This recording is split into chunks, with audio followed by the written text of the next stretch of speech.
Ce que je vais vous raconter aujourd'hui n'est pas une mise en scène, ce n'est pas du cinéma, c'est ma vie en ce moment même. Je viens de vivre cette séquence que je vais vous décrire et j'ai besoin de la partager avec vous, de la sortir de moi. Depuis plusieurs années, j'habite dans un endroit que j'appelle souvent ma prison. Pas parce que c'est petit, même si c'est le cas. C'est un T1 déjà bien étroit. Non, si je l'appelle une prison, c'est parce que tout y est compliqué, bruyant, contraignant, oppressant. C'est un environnement qui pèse sur les épaules, chaque jour, sans répit. Et en ce moment, c'est pire que jamais. Il y a des travaux partout. On m'a demandé de vider entièrement mon balcon. Vous imaginez ? Dans un T1 déjà surchargé, je dois maintenant stocker tout ce qui était dehors. Les plantes, la petite table, les chaises, tout. Le résultat, c'est que je vis littéralement au milieu de mes affaires. Je me faufile entre les cartons et les objets pour aller de mon lit à ma cuisine. C'est un chaos permanent. Et comme si ça ne suffisait pas, je suis au dernier étage. En temps normal, quand les 2 ascenseurs fonctionnent, il faut déjà être patient. On attend, mais là, bien sûr, il y en a un en panne. Donc imaginez la scène, une file interminable de gens devant l'unique ascenseur qui marche. Du bruit constant, des gens partout, des ouvriers qui crient, qui percent, une tension palpable dans l'air. On sent l'énervement collectif monter. Vous allez me dire, prends les escaliers, j'aimerais bien. Mais même ça, c'est une épreuve. Les escaliers de service sont étroits, en colimaçon, ça donne le vertige rien qu'à les regarder. Et surtout, on y croise parfois des personnes qui mettent vraiment mal à l'aise, des gens qui vous dévisagent, qui rendent l'atmosphère encore plus lourde. Ce n'est pas un chemin que l'on peut prendre sereinement, la peur au ventre. Aujourd'hui, mon objectif était simple. Une seule chose à faire, ma seule sortie de la journée, aller envoyer des colis. Une tâche qui devrait prendre quelques minutes, n'est-ce pas ? Eh bien non, pas ici. Ici, même la plus petite des actions devient un parcours du combattant. J'arrive au point relais et là, surprise, la machine Vinted Go est en panne. J'interroge la dame qui travaille sur place. Elle me répond, l'air blasé, « Ça fait 3 semaines que c'est comme ça, monsieur. 3 semaines. » Et personne ne semble s'en soucier. Bon, plan B. Je pourrais prendre le bus pour aller plus loin dans un autre quartier, sauf que ma carte de bus est périmée. Je n'ai pas de monnaie sur moi. Donc, prendre le bus, c'est risquer une amende que je ne peux absolument pas me permettre en ce moment. Je suis donc coincé. J'ai décidé de filmer un peu, pour vous montrer. J'ai filmé l'attente interminable devant l'ascenseur. 5 minutes que j'attends. Les gens arrivent, ça va être pire, le stress, super. Et pendant que je filmais, des voisins sont arrivés. Je ne les ai pas filmés directement, bien sûr, par respect pour leur droit à l'image. Mais ma caméra tournait et le micro a tout capté. On entend très clairement une voisine qui lance, sans même un regard, sans même un bonjour. Ça pue ici, c'est crade. Juste ça.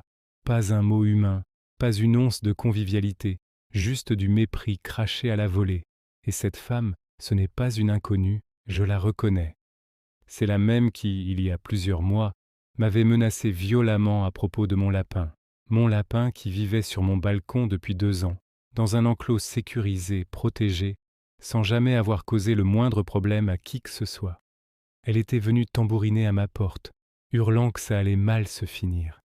Ce genre de personne, aigrie, violente dans sa façon de parler, dans son regard, profondément immature et malheureuse, projetant sa propre misère sur les autres. Voilà le genre de rencontre que l'on fait ici. J'ai vu le motif. Regarde, c'est dégueulasse. Franchement. Hein? Ils sont dégueulasses, ces gens. Voilà, j'ai bien fait de filmer ça. C'est mes voisins. Et vous avez bien vu, hein, ils m'ont pas dit bonjour. Hein. Faut monter.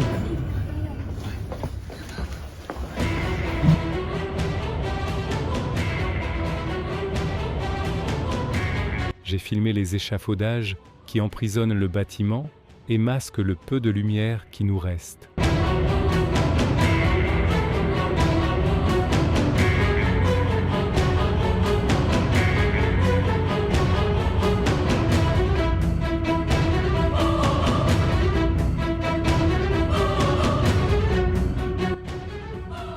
J'ai filmé ces passages étroits et sombres entre les immeubles géants, ces tours surpeuplées où des centaines de vies s'entassent les unes sur les autres.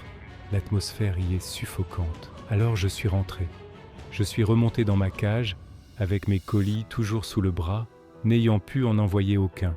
Le sentiment d'échec, d'impuissance est total. Et tout ça me ramène à une autre prison dont je viens à peine de m'échapper. Il y a peu, j'ai démissionné de mon travail, j'ai quitté un CDI. Croyez-moi, si j'avais pu partir plus tôt de cet appartement et de ce quartier, je l'aurais fait sans hésiter une seconde. Mais il y a 2 ans, j'ai été victime d'une arnaque qui m'a laissé financièrement à sec. Je n'avais pas le choix. Je devais garder ce travail pour survivre, pour payer ce loyer. Et ce CDI, c'était une autre forme de prison. Un environnement toxique, une pression constante, un job qui me rongeait de l'intérieur. Quitter un CDI, ça fait une peur bleue. La peur du vide, de l'inconnu, de l'instabilité financière. Mais aujourd'hui, au moins, cette prison-là, la prison professionnelle, elle est derrière moi. Je suis libre de ce côté-là. Sauf que le corps, lui, n'oublie pas. Le corps encaisse tout. Le stress, la pression, l'environnement hostile, tout s'imprime en lui.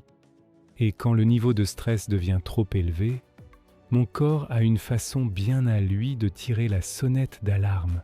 Mon ventre lâche. La constipation chronique, les douleurs, tout revient. C'est un signal infaillible. Mon corps me dit « Stop, je n'en peux plus ». Et la preuve, c'est que pendant les 8 jours qui ont suivi ma démission, quand la pression du travail est enfin retombée, je n'avais plus aucune douleur, plus rien. Le calme plat, ce n'est pas un hasard. C'est la preuve directe que mon environnement physique et psychologique a un impact concret sur ma santé. Mon corps et mon esprit sont liés. Et là, à cause de cette journée, à cause de ce quartier, à cause de cette accumulation de frustration, je sens la pression qui remonte en flèche. Et je sais ce que ça veut dire. Je dois redescendre. Je dois trouver un moyen de calmer cette anxiété qui me tord les entrailles. Et comme pour me tester encore un peu plus, une notification arrive. Un des colis peut finalement être envoyé via un autre transporteur. Une bonne nouvelle en soi, non? Sauf que ça veut dire qu'il faut que je ressorte. Il faut que je retraverse tout ça. Encore. Retraverser le couloir bruyant. Attendre l'ascenseur bondé. Affronter les regards vides ou hostiles. Supporter le bruit incessant des travaux et des voisins. Traverser ces allées sombres entre les immeubles. Ce quartier est une prison à ciel ouvert. Et parfois même sortir pour prendre l'air, c'est juste avoir l'impression de changer de cellule.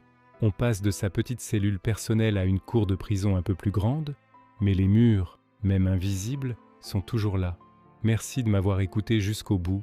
Parler, c'est déjà un peu s'évader.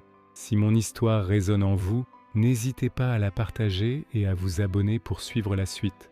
Prenez soin de vous.